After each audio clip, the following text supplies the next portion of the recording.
é melhor, tá? Então, hoje à noite, nós temos a honra de receber a magnânima, a vitaminada, a poderosa, a celebridade, Aline Paziani, que está aqui conosco. Aline, boa noite, seja super, hiper, mega, ultra bem-vinda, viu? Boa noite, tudo bom, Wilson? Boa noite, pessoal. Obrigada por disporem do tempo de vocês para estar aqui com a gente hoje. Legal, legal. Bom, Aline, eu normalmente eu faço a apresentação dos convidados, mas queria que você se apresentasse aí, né? Dado que a tua participação assim é super importante, porque coronavírus, Lean Healthcare, você é médica, né? Então, se apresenta aí para a galera aí, manda bala. Então tá, boa noite, pessoal. Meu nome é Aline, tá? Eu sou médica de família de formação. Me formei em Blumenau, Santa Catarina, vim para cá fazer residência de medicina da família e trabalhei no SUS. Atualmente eu trabalho em 2 empresas, meio período cada uma, com gestão de saúde. Uma delas é a ImpulseCare, né, que estava ali no flyer do Wilson, que trabalhamos com gestão de saúde para outras empresas, e a outra empresa trabalha em home care, que é como se fosse um mini hospital também na parte de coordenação médica. E acabei cruzando com a gestão meio sem querer, né, Wilson? Uhum. Então, quando eu comecei numa empresa, eu vi que a demanda era muito grande em relação a isso, comecei a cavar, encontrei Dona Bedian, encontrei Lean, e eu e o Wilson acabamos nos conhecendo quando eu fui fazer um curso e me apaixonei. Sempre tive aí um pezinho no toque, né, Wilson? Só faltou, assim, virar a chavinha para ter o diagnóstico. Mas daí acabei me apaixonando por Lean e tô entrando nessa jornada aí, bem interessante, cheia de números, que é bem diferente da minha formação, mas que na medicina, assim, a gente não vê. Mas é muito interessante, são caminhos assim muito amplos que a gente pode aprender a lidar com isso dentro da saúde, né? Com certeza, Aline, com certeza, né?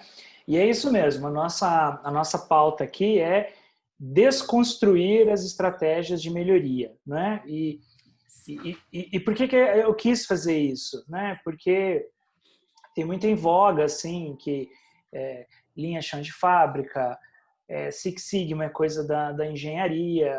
Então, eu quis trazer, assim, pessoas de áreas diferentes que aplicam o Lean e o Six Sigma em empresas diferentes, em situações diferentes, para a gente desconstruir, né? Para quebrar esses velhos paradigmas e falar um pouco sobre isso. Pô, ontem à noite a gente teve uma live assim alucinante com a Fran, que está até aqui com a gente também, né? Oi, Fran. E ela Oi. falou sobre, Seis Sigma, assim, em startup, sabe? Então você pensa, cara, como assim Seis Sigma em startup? Que história é essa, né? Como que a gente faz isso? Então a gente fez, assim, uma baita desconstrução, desconstruímos com o Wellington também, né? Hoje de manhã a gente também desconstruiu, então trazer você aqui como médica, para mim é uma baita desconstrução, porque justamente, né, nos trabalhos que a gente vê do Lean aplicado à área da saúde, é muito difícil os médicos terem esse conceito de gestão, de produtividade, de processos, de dinheiro, né? Porque no final das contas o Lean é sobre dinheiro, a gente está aqui para ganhar dinheiro, as empresas estão para ganhar dinheiro, né? Então, assim, eu lembro quando a minha primeira consultoria que eu fiz no primeiro hospital em Lean Healthcare, foi super difícil, assim, porque ninguém tinha ouvido falar de Lean Healthcare, né?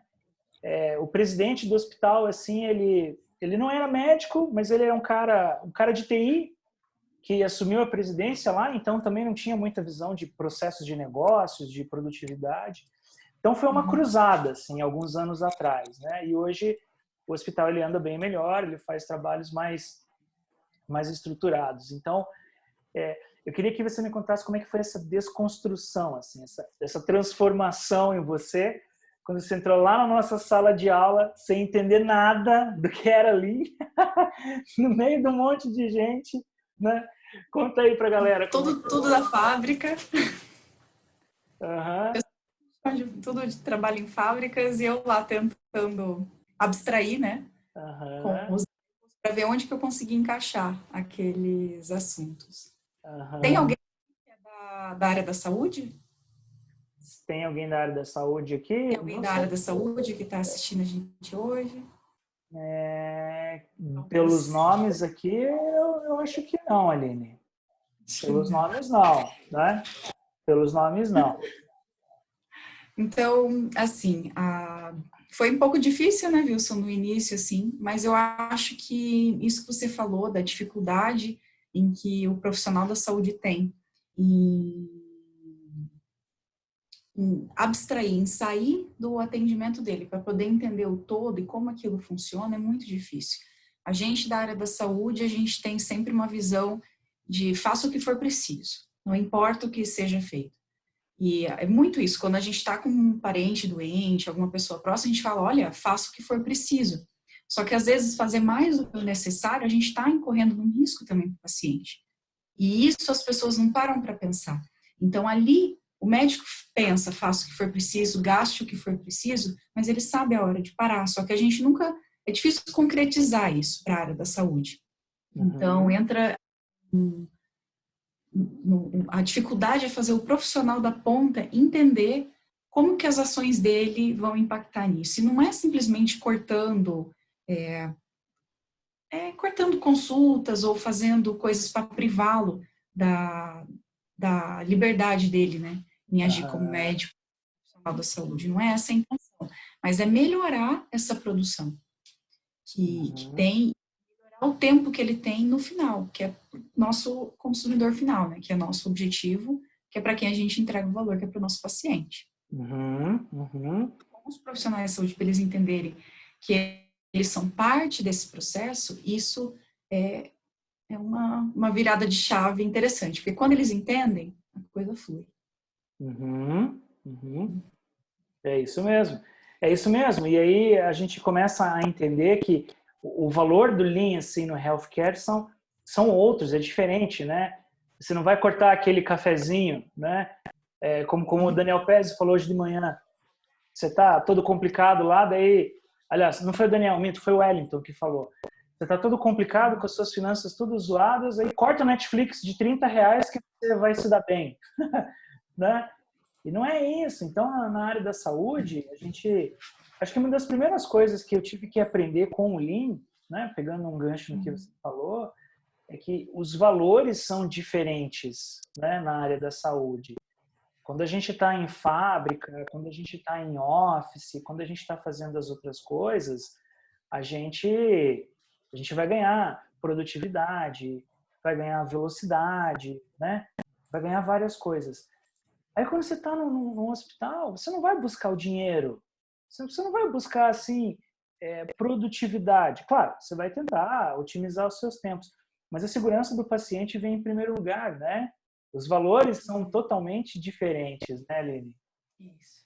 Eu acho que até na hora que a gente aborda a equipe, assim, para os meus chefes, para os meus superiores, eu falo, a gente entra para o viés financeiro, mas não é o que eu penso. Aham.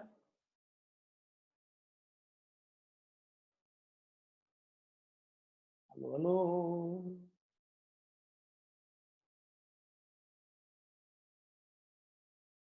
Eita, Zoom. Travou. Vocês estão ouvindo aí? Eu, Aline, pessoal?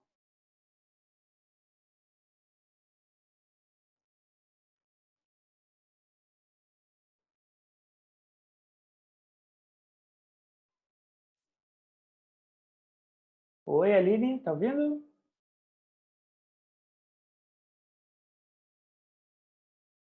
Alô?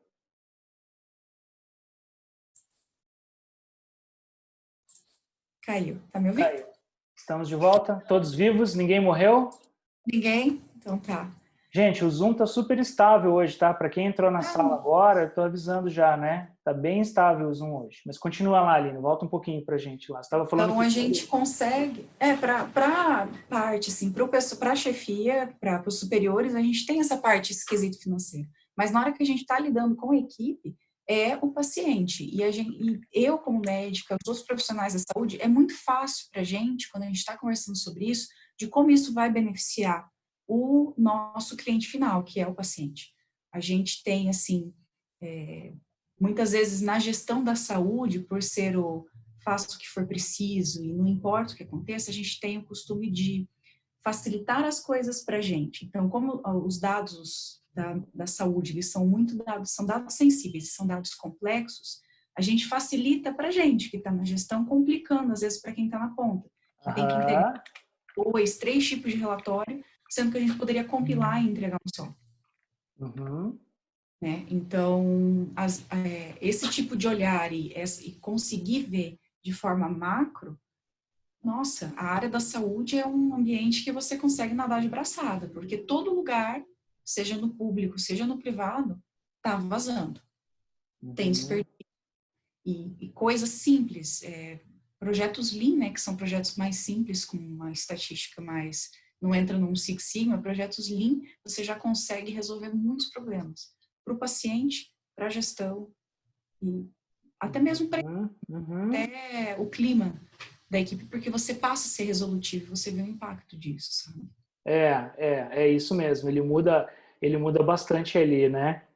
Com certeza. E aí, Aline, né? Falando um pouquinho do que está acontecendo agora nesse momento, né? Que a gente está vivendo toda essa crise aí global, né? Não só aqui no Brasil, mas essa crise global que a gente está vivendo com o advento do coronavírus, né? Hoje de manhã na live, a gente falou na nossa live aqui com o Daniel Pezzi sobre o momento das empresas, que elas estão tendo que se reinventar, né? Fazer tudo do zero, se reconstruir, porque o coronavírus veio e as empresas têm que ser mais velozes, mais criativas, né? E aí, trazendo isso para a área da saúde, que é a tua área, né? Conta um pouco para a gente assim, do que você conhece, o que você está vivendo, como que a eficiência, o Lean Healthcare nos hospitais podem nos ajudar aí a combater esse inimigo mortal aí que é o coronavírus. Então, o coronavírus, era esperado que em algum momento isso fosse acontecer, né? E o que está sendo muito falado, a gente sabe que não é em relação à letalidade do vírus, é em relação às consequências de uma insuficiência, de um transbordamento daí dos leitos, que é o que está acontecendo na Itália, é o que está acontecendo já na Espanha, e aí morrem-se mais pessoas do que o vírus mataria, mas porque as pessoas continuam morrendo das causas naturais, só morrer porque elas não conseguem ter assistência. A gente está no hospital, o fisioterapeuta não consegue dar assistência adequada. Então, se a gente for rever processos em relação a isso, agora é onde mais tem novos pensamentos e novos projetos em relação ao Lean, que é na área da saúde. Precisando se readequar. E, como eu falei, tem muito desperdício para todo lugar que a gente vai, tem desperdício de material, tem desperdício de medicamento, tem desperdício de horas de profissional, tem locomoção, transporte inadequado. Então, tudo isso está tendo que ser revisto, porque como é muito fácil de se contaminar, por exemplo, você está no hospital, você tem um ambu, né, que a gente ventila o paciente. Se eu não tenho, não apenas ter o ambu, que é o que a gente usa naturalmente, vai lá e ventila, mas se a gente não tem os filtros adequados, e se eles não estão prontos para ser usados, eu contamino muitas pessoas na hora que eu ventilo o paciente. Tem um estudo japonês de que um paciente ambusado, ventilado, sem o instrumental adequado, sem os filtros adequados, contaminou 41 pessoas numa sala. Caramba! 41. Então, imagine, são filtros que naturalmente a gente não utiliza, se não fosse esse tipo de momento. Então, por isso que agora, mais que nunca, estão discutindo muito assim nos grupos médicos. Poxa, que filtro que eu tenho que ter? Como que eu devo usar? O kit está preparado da forma correta? Então, temos aí kits de ventilação para COVID, kit de ventilação comum, separação de pacientes com COVID positivo e COVID não positivo. Por quê? Para a gente não misturar essa população para que um não contamine o outro, principalmente quando você está num ambiente de internamento hospitalar, que são pacientes mais graves. Uhum. Temos checklists, importa, porque você pode, porque não, você está paramentado, você não pode simplesmente fazer um ajuste na máscara, se coçar, você se contamina muito fácil. Então, tem todo um procedimento, as pessoas estão atentando muito para a EPI, lavagem de mão em 5 fases, que é o que a gente olha. Fez um procedimento, lava a mão, encostou no equipo, lava a mão. Então, tudo isso eu vejo como um benefício do Lean, né, que está podendo implantar nesse momento de coronavírus, no momento que é de tensão, né, e focado nisso, e temos melhorias, assim, muito importantes. Então, mesmo em office, né, do back office, da gestão de saúde, a gente também está tendo bastante desafio, porque os profissionais faltam. Como que eu consigo organizar? Eu mando por telemedicina? Eu não mando, porque agora está autorizado, né? Eu faço uma teleorientação? O que eu preciso de saber na teleorientação? Então, todo passo a passo, a gente precisa que seja eficiente aquele contato. Senão, a pessoa precisa ligar 2 vezes. Onde vai ser? É verdade. É muito legal. Olha quantos detalhes, né? Tem muito detalhe. A Tamires, que nos escuta aqui na live, está aqui para não me deixar mentir, do tanto que tem detalhe e como a gente tem que pensar em tudo. Para proteger a gestão, porque a gente está lidando com dados sensíveis, mas também proteger o paciente de uma inadequação. Então, eu não tenho, a gente que está por trás disso tem que ter uma visão ampla de todos os processos e como eles se desencadeiam, porque não basta eu resolver o meu problema. Porque a minha tá lá, eu tenho o dado ali impacta, mas será que meu paciente está protegido? Será que a enfermeira ou a técnica está ligando? Será que o médico está ligando? Ele está olhando exatamente o que eu preciso? Será que ele está avaliando a cianose, né? Ver se a pessoa está com um isolamento de boca, se ele está com os dedos já esbranquiçados, como é que, se ele reparou na respiração ofegante, como que eu meço isso? Como que eu tenho certeza que eu? E não é por proteção minha, porque o médico ele é responsável pela conduta dele, mas é pensando na segurança do próprio paciente. Eu não quero, não importa se a culpa não vai vir para mim, eu quero que o paciente melhore. E o Lean é extremamente útil em relação a isso. Extremamente. Então, a gente tem um campo muito, muito vasto para trabalhar na área da saúde. E não apenas em situações como o Covid, em situações de acolhimento dos pacientes. A gente escuta muito sobre unidades de saúde lotadas. Com o Lean, a gente consegue fazer uma condução adequada desses pacientes. A gente consegue colocá-los em linhas, da hora que ele entra na porta até a hora que ele está sendo atendido, para ter equipes mais resolutivas, porque no final, o paciente não quer saber se ele está sendo atendido pelo médico, ele quer o problema dele resolvido. Como a gente vai resolver isso da melhor forma? Muito legal. Tem muita coisa. Tem muita coisa, né? Sabe que, ouvindo você falar, eu lembrei da aula de Lean para a galera do Yellow Belt, né? Eu gravei a aula de Lean domingo. Gente, domingo eu tava gravando aula. Vocês fazem o favor de assistir bonitinho lá, viu? Tá? Eu vou mandar as aulas hoje à noite para vocês, tá bom? Eu tive que mudar a rota de última hora. Mas, enfim, e aí eu tava falando sobre Lean, Healthcare e tal, um pouquinho lá na aula, né? E aí eu lembrei de um caso que teve aqui em Colombo, né? Para quem é de fora de Curitiba, Colombo é uma cidade daqui da região metropolitana de Curitiba, tá, gente? E aí teve um caso alguns meses atrás, ou 2 anos atrás, alguma coisa assim, que a história dizia o seguinte: tava lá o pai e a mãe com uma filhinha pequena, uma nenezinha, lá na unidade de pronto atendimento, lá em Colombo, para atender. A menininha acho que tinha 3 aninhos, 2 ou 3 aninhos, tá? E aí o que aconteceu foi que os pais ficaram na fila, lá esperando a criança ser atendida, e ela não era atendida, e não era, e ficava na fila, lá todo aquele tempo. E aí saiu uma médica ali pelo corredor e a mãe da menina, ela estava tão estressada, ela pegou a médica e encheu ela de porrada, puxou o cabelo dela, assim, chamaram a polícia, ela foi presa, deu o maior forrobodó, né? E aí, no dia seguinte, a prefeitura de Colombo se pronunciou. Eles publicaram uma nota no jornal, né, sobre isso que tinha acontecido.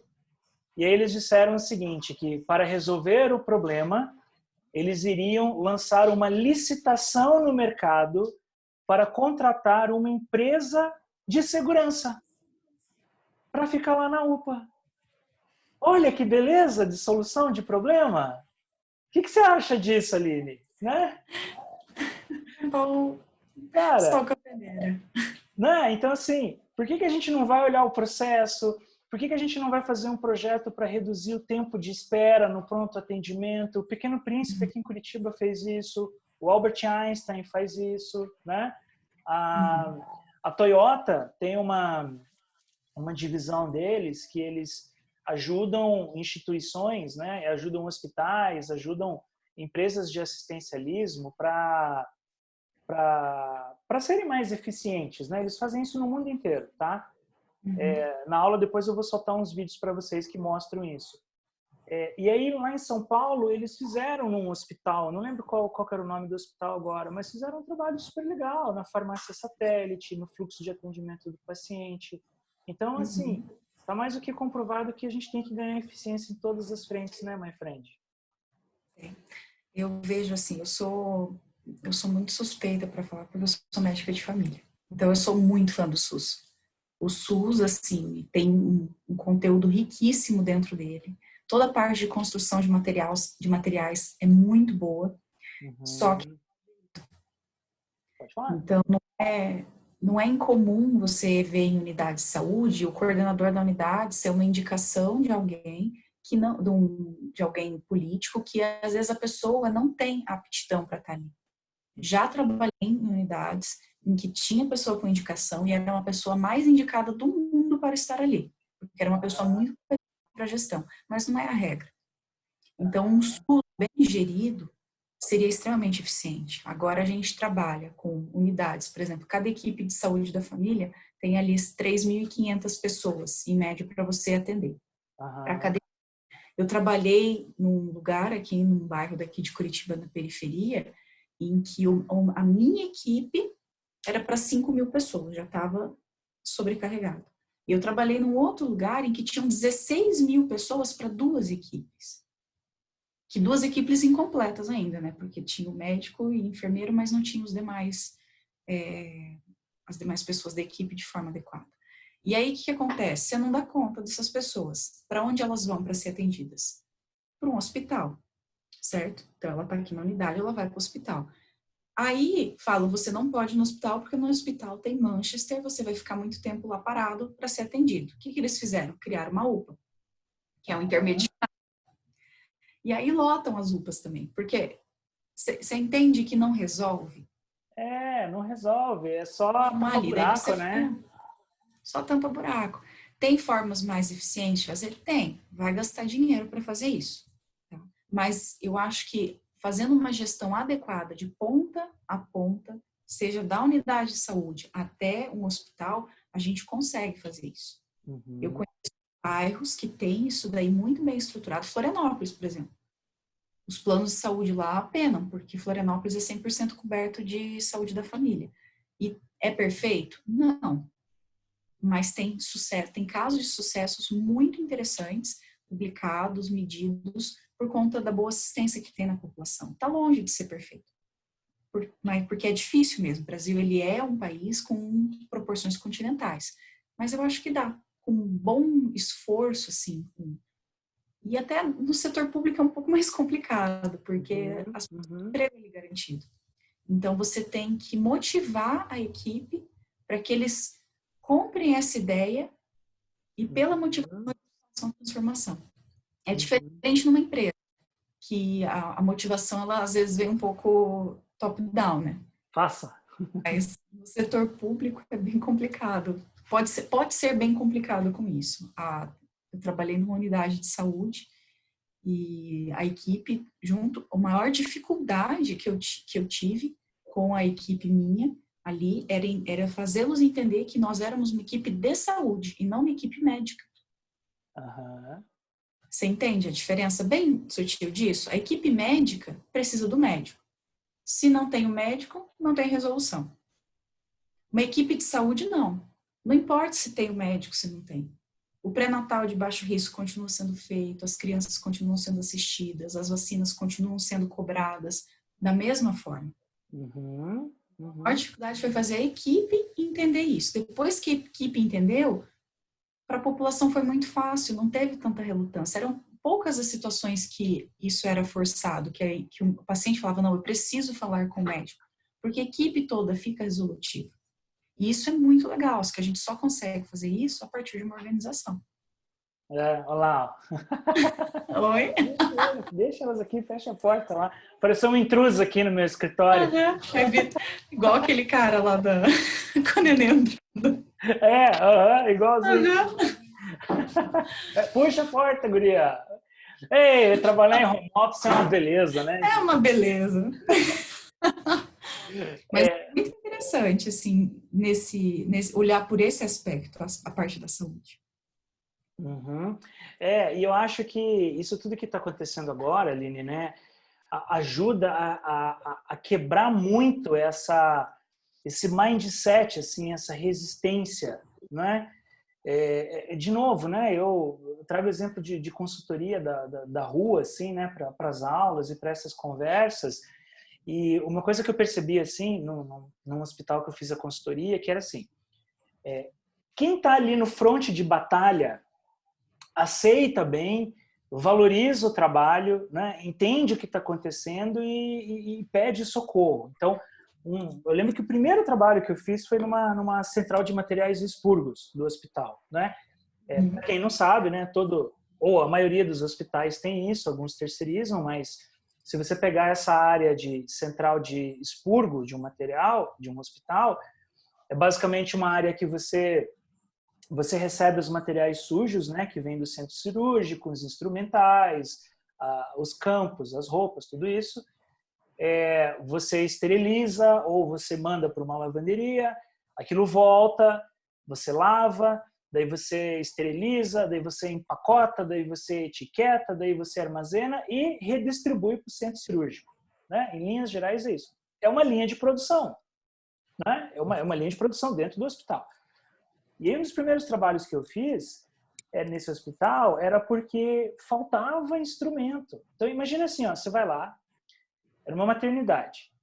Você agenda lá o parto do seu filho, aí você chega lá no dia para fazer o parto, o teu parto é cancelado porque não tem instrumental. Porque tá parado, a linha tá parada. Olha a confusão, né? Então, assim, as meninas que trabalhavam lá, elas sofriam muito com isso. Pô, pressão, isso, aquilo, né?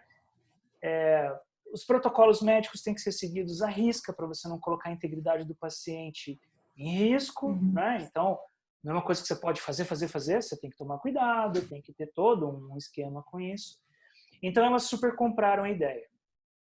Mas, quando chegou na hora da gente começar a ter uma visão melhor dos agendamentos dessas áreas, e os médicos traziam muita instabilidade para o sistema, sabe? Traz lá, vai lá que eu faço, não precisa agendar muito antes, é só chegar lá. Aí começava a aparecer as grávidas, ninguém estava esperando elas, aí furava, gente, era uma bagunça. Aí quando eu fui falar com os médicos, né, falava, olha, o trabalho que a gente está fazendo na CME, cara, foi super difícil, assim, sabe? Super, nossa, super difícil, né? Então, a minha visão é que e tem um amigo meu que está assistindo aqui a live também, ele fala isso, que às vezes médico é rei, sabe?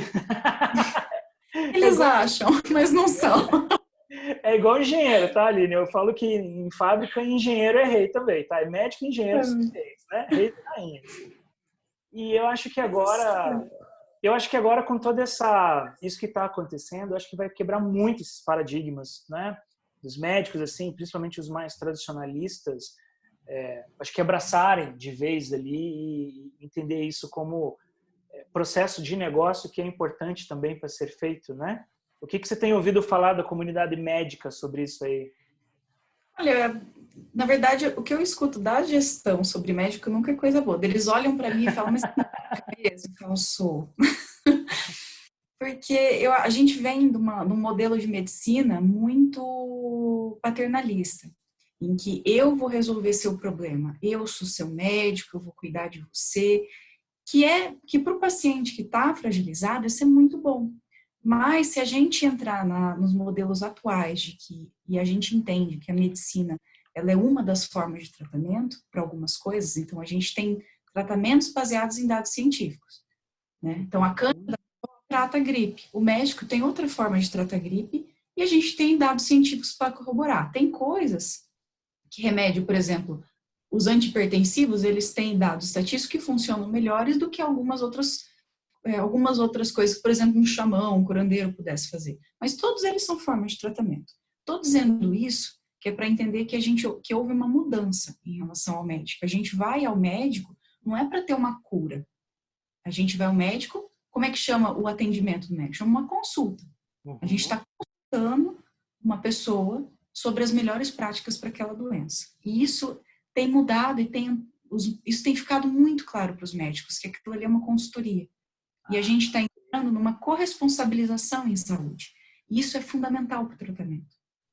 Teve paciente que eu perguntei, assim, que ele tomava um remédio há mais de 20 anos, e eu perguntei, mas o que o senhor tem no coração para tomar esse remédio? Ele falou, não sei. Eu falei, mas como que o senhor sabe? Como que o senhor não sabe? Teu coração, ele tinha acabado de se mudar. Aí eu falei, quem que é o responsável pela sua saúde? Aí ele olhou assim para mim, você.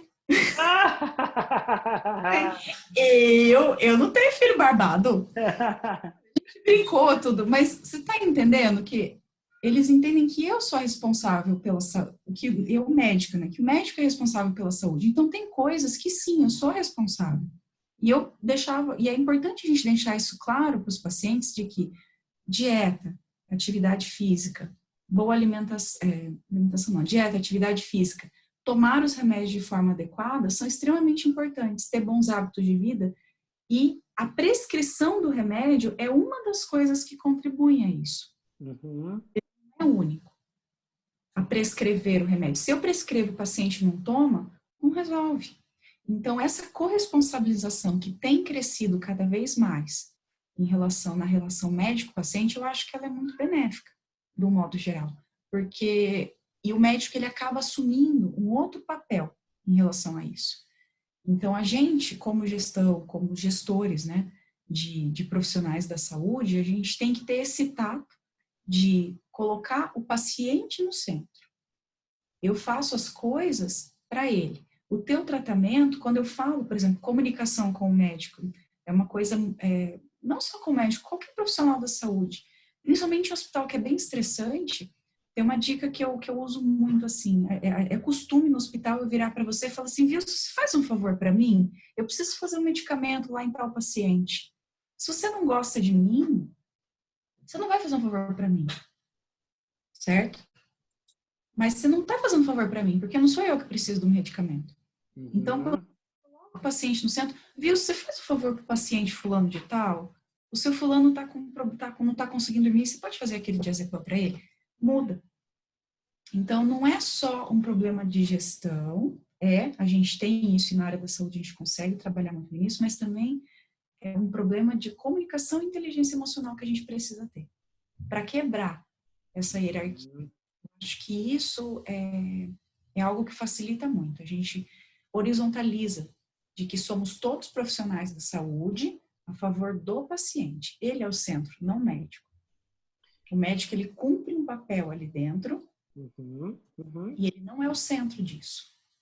E eu acho que isso é importante ser colocado quando a gente tem comunicações difíceis, que eu estou num dos trabalhos que eu estou agora, eu preciso entrar muito em contato com o médico. Então, todos os problemas chegam até mim. E é uma forma que a gente consegue fazê-lo entender de que o foco não sou eu contra ele, não é a empresa contra ele, não é o hospital contra ele, nem a enfermeira contra ele. É nós a favor do paciente, da melhor solução para o paciente.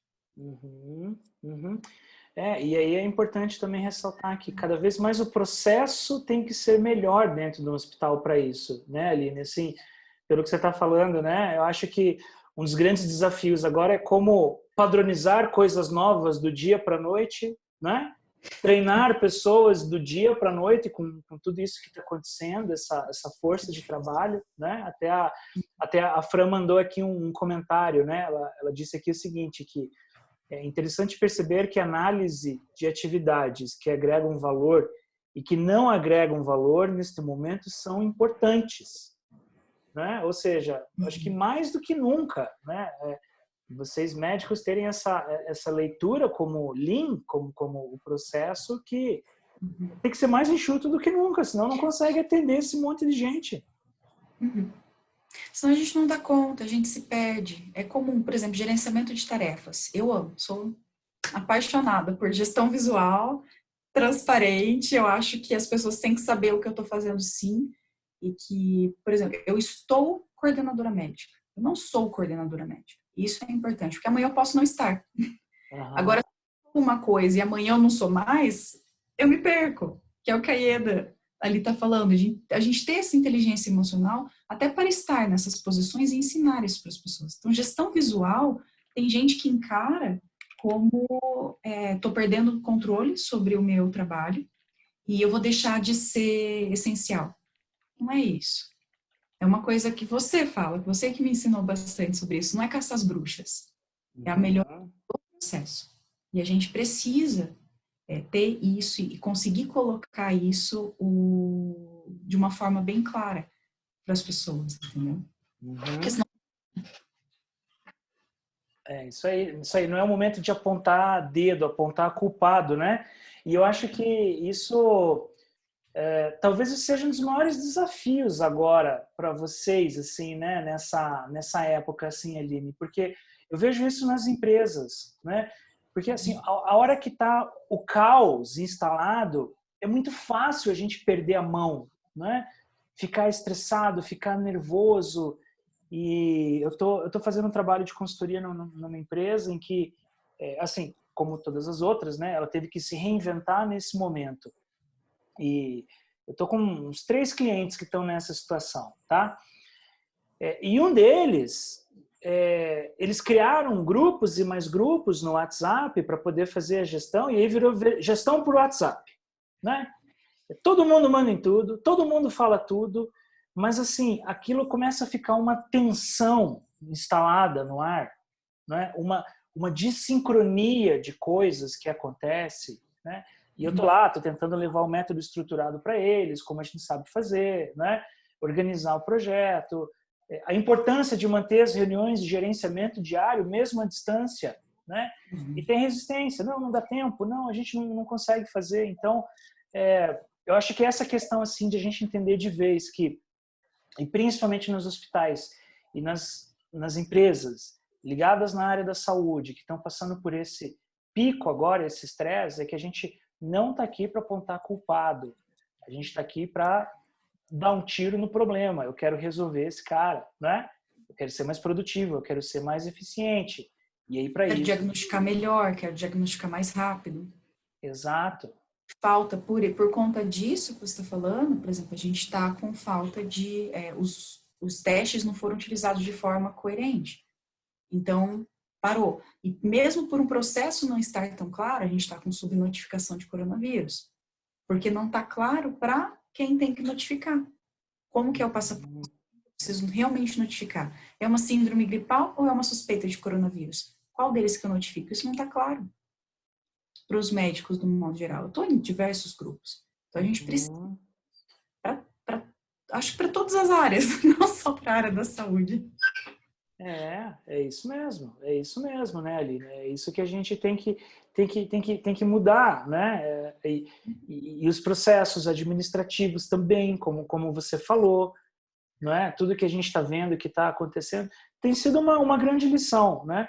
Eu me lembro lá o hospital, lá o Albert Einstein tem alguns bons projetos, né? De Lean Six Sigma. Aqui em Curitiba, eu não sei se eu te contei, eu ganhei uma cirurgia de apendicite do Papai Noel. Te contei isso ou não? Contou. E aí Assim, e aí, como eu fiquei muito tempo no hospital, e depois que a gente vira belt, a gente fica chato pra caramba, né? Eu fiquei 9 horas no pronto atendimento, porque o hospital estava lotado, não tinha quarto disponível, fui 4 horas da manhã para o hospital, isso era dia 18 de dezembro. E aí eu fiquei lá o dia inteiro, das 4 da manhã até as 6 da tarde, sem fazer nada. Aí chegou uma hora que eu cansei, falei, cara, eu vou dar uma volta aqui, né? Vou andar um pouco. E aí eu fiquei no hospital do Marcelino Champagnat, aqui em Curitiba, né? Gente, eles estão num nível de excelência, de organização muito legal. E eu começava a conversar com as enfermeiras lá, começava a conversar com o pessoal, tinha um monte de quadro, gerenciamento diário, gestão visual, sistema, né? Eles têm um protocolo que a cada atendimento que é feito, o profissional que vai te atender confirma o teu nome e o que você tem. Então eu falei meu nome 75 vezes, o que eu tenho mais 83. Bom, pelo menos você não vai, tá certo que você não tá com demência. Não é louco esse aí, né? Sabe? Então, assim, o tempo inteiro eles seguindo o protocolo e falando, fazendo. Aí, quando eles me levaram lá para o centro cirúrgico, na porta de entrada, né, geralmente aquela porta de vidro, em cima tem uma faixa dizendo assim, você irá entrar no centro cirúrgico. A partir desse momento, se alguma pessoa não perguntar o teu nome e o que você tem, não aceite fazer a cirurgia. Cara, eu achei muito legal. Genial. Muito legal. Assim, mas uma puta placa, né? E aí, quando eu entrei, um enfermeiro passou por o cara o maqueiro, né? Que carrega a maca ali, não é enfermeiro, maqueiro. Acho que é maqueiro, não lembro agora. Passou pra menina lá, e aí ela falou, qual que é o seu nome? O que o senhor tem? O senhor sabe o que o senhor está fazendo aqui? Sabe? Então, o tempo inteiro, assim, né? Aí no quarto também tem lá um checklist dos remédios, dos horários de visita, quanto tempo vai durar essa medicação. Então a enfermeira anota, eu coloquei aqui o soro, daqui a mais ou menos meia hora ela vai lá, volta, te dá um ok no checklist, né? E aí eu comecei a falar com as enfermeiras ali, né? E minha mulher começou a ficar morrendo de vergonha, né? Tipo, cara, pare de ficar trabalhando com ela. E eu perguntei para elas, falei, gente, como é que foi essa transformação do hospital aqui para vocês, né? Essa excelência. E elas falaram assim, Wilson, a gente tem muito mais trabalho do que a gente tinha há 2 anos atrás. Mas nós nos sentimos muito mais felizes. As coisas estão organizadas, a gente consegue dar fluxo, a gente consegue atender o paciente, a gente não perde mais tempo, sabe? As coisas funcionam lindamente, assim, né? Então, foram, assim, 9 horas que... E a minha mulher, vai deitar, pare de ficar andando por aí, vai estourar esse negócio. Não, mas é muito satisfatório quando a gente vê fluindo, porque é muito travado, a gente sabe que é moroso, burocrático. Então, eu acho que isso daí é próprio do ser humano. A gente vê as coisas andando. Tem um negócio que é bem interessante, assim, em relação a escolhas, né? Tem um livro que eu amo, vários, na verdade, eu adoro ler. E um deles chama Mais Rápido e Devagar, do Charles Duhigg. E ele fala de que a gente prefere fazer as escolhas que a gente prefere estar em movimento do que parado, por uma escolha nossa. Então, elas internalizaram essa metodologia, elas estão em movimento, elas estão se realizando, porque elas estão resolvendo. O nosso cérebro, ele gosta de tomar decisão, mesmo que seja arroz integral ou arroz branco. Se eu posso escolher, eu prefiro escolher do que me sujeitar à escolha de uma outra pessoa. Então, o Lean, ele consegue trazer isso também, porque a gente tem celeridade, a gente tem resolução, a gente tem escolhas e de uma forma rápida. Isso para o nosso cérebro vira alimento. É muito, muito legal a neuropsicologia que a gente pode ter por trás disso daí. É muito legal. Legal, que bacana. Olha, eu acho que o que você comentou agora tem a ver ali com a pergunta da Tainara, tá? Eu acho, se eu estiver errado, você me corrija, por favor. Você é especialista ali em healthcare aqui, né? Olha o que a Tainara escreveu ali pra gente, ó. Disseminar a metodologia Lean já é um grande desafio. Acredito que no ramo médico o desafio é ainda maior. Como você consegue ter o comprometimento das pessoas para fazer com que a metodologia funcione, seja seguida? Olha aí. Uhum. Então, olha, Tainara, eu vejo da seguinte forma. A gente precisa, primeiro, a gente entender a necessidade disso. Todo mundo fala e colocar isso como um propósito de vida. O meu propósito é passar informação de uma forma adequada para que as pessoas consigam ter melhores escolhas para ela e, consequentemente, vão ter melhores escolhas para os outros. Isso daí é uma coisa que me segue. Se eu facilito a situação para o médico, o paciente também se beneficia, a minha equipe se beneficia.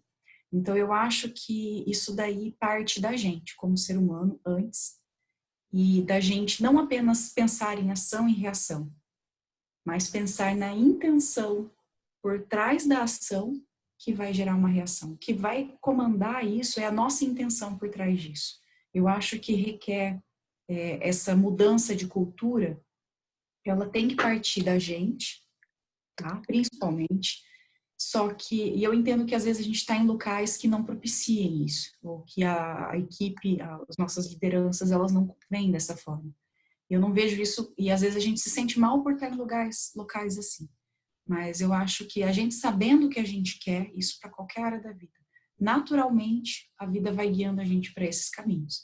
E você vai encontrando empresas que te deem liberdade para isso, que te deem corda para que você exerça isso. Então eu acho que a contaminação, né? Mas é uma contaminação boa. Eu acho que isso daí e a contaminação, por exemplo, né? A disseminação disso, por exemplo, a gente faz, eu uso gerenciamento de tarefas e as pessoas que trabalham comigo me veem usando e passam a usar também. Eles falam, poxa, por que o meu atrasa e o dela não? Como que ela sabe que está fazendo isso e o meu não? E eu acho que a intenção da gente querer fazer melhor, e isso ser a nossa intenção, né, a primária, antes da ação, eu acho que isso daí é muito transparente. Se a gente for pensar que 7% da nossa comunicação é verbal e 93% da nossa comunicação é não verbal, eu acho que a nossa intenção fica mais do que explícita quando a gente está fazendo as coisas. E eu acho que o desafio, né, de conseguir fazer com que essa metodologia funciona é a gente mostrar resultado. Contra resultado, a gente não vai ter o que falar em relação a isso. Olha, funciona e funciona assim. E se a gente não conseguir, às vezes, dar o passo para mostrar o resultado, eu acho que é nesse 1 a 1. Nas pequenas ações, nas pequenas resoluções, e aos poucos as pessoas vão notando, fala por que para ela funciona e ali não. Entendeu? Uhum. É isso mesmo, Aline, né? Você falou assim, tem que dar o resultado, né? Tem que fazer ali. E eu acho assim, me corrija se eu estiver errado, Aline, mas uma das grandes dificuldades que a gente tem no Lean em geral é a questão da disciplina, sabe? O brasileiro é muito disciplinado, né? Vamos combinar, nós somos folgados pra caramba, né? Eu acho que num hospital assim, pelo menos esse quesito, ele não sei, minha visão, né, é que a questão da disciplina, eu acho que não é o maior dos desafios, porque você tem que ser disciplinado, senão o cara morre, né? Acho que isso já tá intrínseco ali, a gente tem que ter. Eu super concordo com você, que eu acho que tudo vai começar ali com o exemplo de vocês, né? Com a disciplina que vocês já têm, mas com o exemplo, com a maneira como vocês fazem a gestão da rotina, a maneira como vocês disseminam a informação como um todo, né? Eu acho que é esse o caminho, super concordo.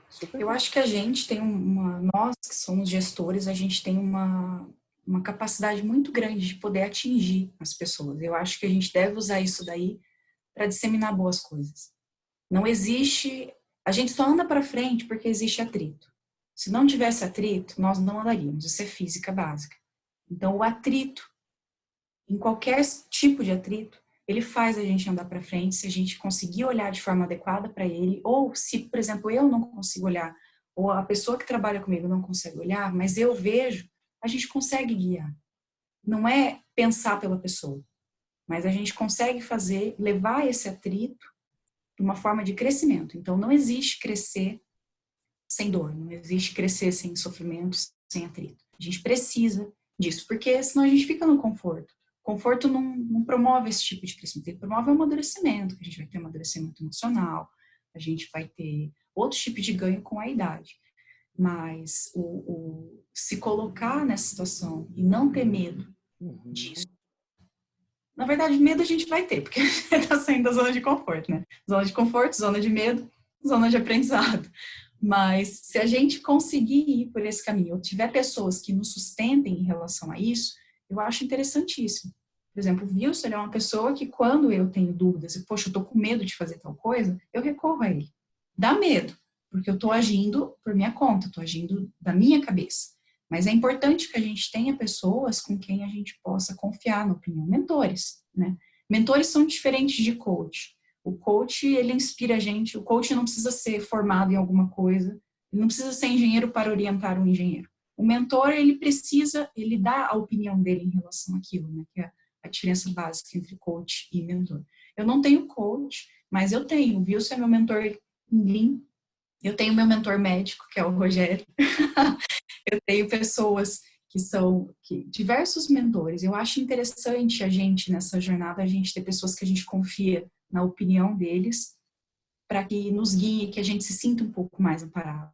Por exemplo, como que eu lido com tal situação? Eu preciso falar com o médico, eu preciso falar com o enfermeiro, o que que eu quero em relação àquilo? Estou fazendo uma aula de MBA junto com a Juliana, e que também é minha diretora, e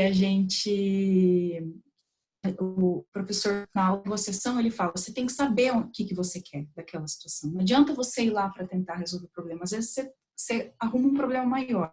O que eu quero? Qual é o meu objetivo? Eu quero que aquele profissional continue trabalhando para mim. Então, a conversa vai ser guiada em relação àquilo, para que a gente não estresse as possibilidades que a gente tem. Eu acho isso, saber onde a gente quer chegar e não simplesmente estar no trabalho, mas ter objetivos, não só como projetos, mas como desenvolvimento pessoal, profissional. E isso daí eu acho que é uma boa forma de facilitar como a gente consegue lidar em situações mais adversas, em situações difíceis. Eu passei, por exemplo, esses dias eu passei por uma situação que eu nunca tinha feito, né? E aí eu precisei da opinião da Ju. Eu falei, Ju, eu preciso que você me oriente como que eu falo isso e isso para uma pessoa que aconteceu isso e isso. Porque eu já vi ela fazendo, ela faz isso com maestria. Ela é ótima com as palavras. Então, ela me falou, olha, fala assim, assim, assado, que vai dar certo. Saiu daquele jeito na primeira, mas a segunda eu tenho certeza que eu consigo melhorar. Então, aos poucos a gente vai alinhando, sabe? Super legal. Para Lean, para tudo. É isso aí, Aline, né? Super legal que você falou isso aí. Eu tinha perguntado uma coisa aqui também. Vai. Quem que perguntou? Quer ler aí pra gente? Felipe. Não, você estava fazendo um comentário, pode terminar ali, por favor. Eu só ia comentar com vocês, né, que isso que você trouxe pra gente é o princípio do sensei lá no Lean, né?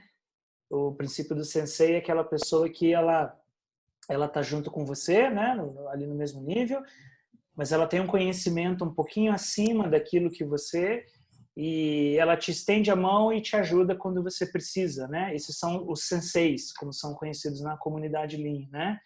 E isso é super legal. Eu acho que isso faz toda a diferença, né? O Lean, ele não tem uma competição, sabe? Eu trabalhei assim em várias frentes na minha vida, né? Eu trabalhei com logística, eu trabalhei com compras, eu trabalhei com programação de produção e tinha muita competição, assim, sabe? De não querer compartilhar as melhores práticas. Comprador, então, é uma praga. O cara fica, eu economizo mais que você. Os meus savings são mais altos que os seus.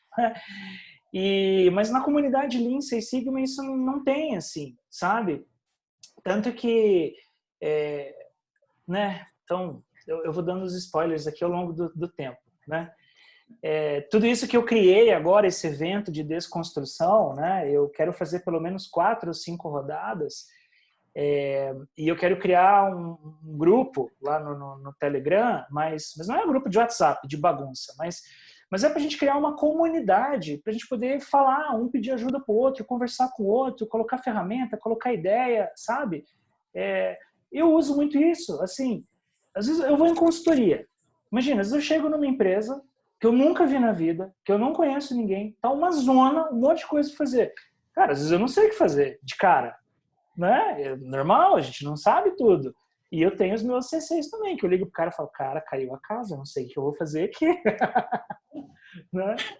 E a gente vai conversando e vai trabalhando e vai um falando com o outro, né? Então, se a gente olhar essa lista que está aqui, gente, na boa, 50% são ex-alunos, 30% são clientes novos aí, né? Relacionamentos novos que eu estou conquistando, 2 ou 3 amigos aqui de fora do mundo do link que eu trouxe, mas a gente precisa cada vez mais fazer esse senso de comunidade do Lean Six Sigma aqui, sabe? Mas uma coisa que realmente agregue, assim, né? Não é só ter mais um grupo de WhatsApp para ficar jogando meme lá. Não, eu quero bolar alguma coisa, vamos ver se vai ser legal, né? Porque acho que é aí que a gente compartilha e aprende, né? Eu concordo muito, porque eu acho assim, se a gente, às vezes a gente fica com receio da outra pessoa, vai copiar a minha ideia. Gente, se a pessoa tem competência, ela vai fazer. Ela não precisa saber dos detalhes da sua ideia para ela fazer algo igual ou melhor, certo? Porque, por exemplo, eu vejo produtos nossos, né, de fornecedores nossos, por ter o conhecimento que eu tenho da parte médica, por ter conhecimento de estruturação de prontuário, por gostar desse negócio de TI e de essa parte assim, mais tecnológica, eu consigo entender o que tem por trás. Não precisa ser muito esperto para isso. Então, se a pessoa quiser, ela vai fazer, de qualquer jeito. E se você já fez uma vez e perdeu, você pode fazer de novo. Quem foi uma vez, vai 2. É isso aí. Entendeu? E se você tem noção disso, não importa, não é aquilo que vai fazer a diferença. Eu acho que a gente não precisa, é algo que meio que priva a gente, porque a gente não compartilha com as pessoas certas o que a gente está pensando, então a gente deixa de aprender e deixa de ver falhas, e a gente acaba se tolindo um pouco, tolindo um pouco a nossa criatividade por receio de perder. Aí acaba que não perde, mas também não faz. É isso aí. Então, é isso e aí. as pessoas, nada é perene, assim. A gente não é perene, a gente não dura para sempre. Então, e as coisas que a gente produz para a empresa é da empresa. Não tem problema. Tá tudo certo, porque eles pagaram para isso. Depois, quando a gente sair, só que o conhecimento que você adquiriu fazendo aquilo nunca vai sair de você. A experiência que você ganhou, tudo que você aprendeu fazendo aquilo. Então, eu acho que a gente não precisa ter tanto prurido em relação a isso, porque a gente, em relação à mentoria, né, os sanseis, até nas artes marciais, eles também se chamam sanseis. Isso. E os sanseis, eles são pessoas que foram além. E tem uma frase muito interessante, assim, que eu gosto, de que a gente só consegue trazer a outra pessoa até onde a gente chegou. Se eu tô aqui, a pessoa quer vir aqui, mas eu nunca fui ali, eu não vou conseguir levá-la ali. Eu só consigo trazê-la até aqui, até onde eu fui. Então, é importante que a gente tenha pessoas que foram à frente, porque aquelas lá conseguem, eles já trilharam, já cavaram aquele caminho. Já viram as pedras, já tiraram algumas coisas. Pode ser que o caminho não está pavimentado, né, Wilson? Mas tem a trilha pronta. E eu acho importante. É isso aí, Aline. Super legal, né? Super legal e é isso mesmo, né? Então a gente compartilha, a gente fala, né? Olha quantas visões legais você trouxe aqui associando a medicina com o Lean, né? Super bacana. A gente está chegando no final do nosso tempo, né? O que é uma pena, nossa conversa está maravilhosa. E aí, como uma última pergunta para você, na verdade não é uma pergunta, é uma recomendação, né? Qual seria a sua recomendação para os futuros Yellow Belts que estão no nosso curso, né? O que você recomenda para essa galerinha aí? Faça. Porque pessoas com o mesmo currículo que o seu, sempre vai ter gente. Mas eu acho que as habilidades que a gente tem, são elas que vão fazer a diferença. Então, tem um monte de médico com o mesmo currículo que o meu, com o mesmo MBA que o meu, tem um monte. Todos os médicos em cargo de gestão, se vocês forem olhar, eles inclusive fizeram MBA no mesmo lugar que eu estou fazendo. Então, eu acho que não é a diferença que vão ter são as habilidades que a gente adquire ao longo do tempo, sejam habilidades essas como Lean, gerenciais, habilidade de comunicação, habilidade de inteligência emocional, habilidades para lidar com situações difíceis, porque vocês todos trabalham em algum lugar e vocês todos sabem, empiricamente, o tanto que é difícil lidar com gente. Então, você fala, a gente na área da saúde fala, mas é difícil lidar com paciente. Gente, o que são os pacientes, se não outras pessoas como nós mesmos? Então, se nós temos dificuldades para lidar com os nossos medos, com as nossas incertezas, quem dirá como que eu vou ter facilidade para lidar com isso no outro? E eu, no final, gente, eu tô sempre, no fundo, a gente está sempre lidando só com outro indivíduo, com outra pessoa como nós mesmos. Então, adquiram novas habilidades. Eu acho que a visão que os belts dão, que o Lean dá, eu acho que é uma visão cada vez mais frequente e mais necessária no mundo corporativo, inclusive de TI também, tá? Eu acho que tecnologia e informação aí é algo que eu gostaria de aprender, linguagem Python, essas coisas assim, eu acho que seria interessante também, mas são habilidades. E eu acho que quanto mais habilidades a gente desenvolver, mais diferenciado vai ser o profissional. Tá bom, maravilha. É isso aí, Beltis. A gente está conversando assim, né, com pessoas do mundo real. Eu falo isso em todas as lives, né? Eu vou repetir isso para vocês. Eu escolhi a dedo essas pessoas para participarem aqui com a gente. Pessoas do mundo real, pessoas que fazem, pessoas que se transformaram, pessoas que fazem e acontecem nas empresas delas, né? Para que vocês se inspirem, né, e vejam que o primeiro passo é um yellow belt, depois vocês vão para o green, depois vocês vão para um black, e assim a gente vai seguindo essa jornada da evolução, tá bom? Aline, super obrigado pelo seu tempo, obrigado pelo nosso bate-papo, foi ótimo te ver aqui. Pessoal, obrigado a todos que estavam aqui com a gente, a nossa audiência, tá bom? As outras lives eu já subi lá no YouTube, já estão lá no canal, tá? E aí agora, eu saindo daqui, eu vou mandar o e-mail para vocês com o acesso para as aulas. Eu tive que mudar a plataforma de última hora, deu tudo errado lá, mas depois eu conto essa história para vocês, tá? E aí tem algumas surpresas lá esperando por vocês lá no Google Classroom, tá bom? Gente, obrigado, um beijo para as meninas, um abraço para os meninos. Aline, brigadão, a gente se fala aí, gente. Até mais, viu? Beijo, pessoal.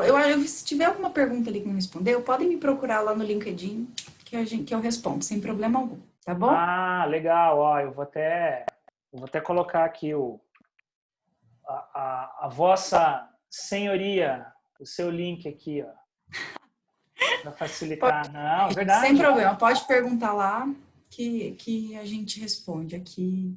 É minha primeira live, aí eu tava um pouco nervosa. Nossa, imagina se fosse expert então, hein, Aline? Ai, Jesus, me deram até dicas. Imagina, foi super legal, imagina. Gente, ó, coloquei aqui o link, tá? Pro acesso ali rápido de vocês para chamar a Aline lá, beleza? E aí quem quiser aí, bate um papo com ela, tá bom? Gente, até amanhã às 9, hein? Amanhã tem outra live às 9 horas com o Cláudio. Amanhã Lean Raiz, chão de fábrica. Estou esperando vocês. Tchau, um abraço. Tchau, tchau. Obrigada.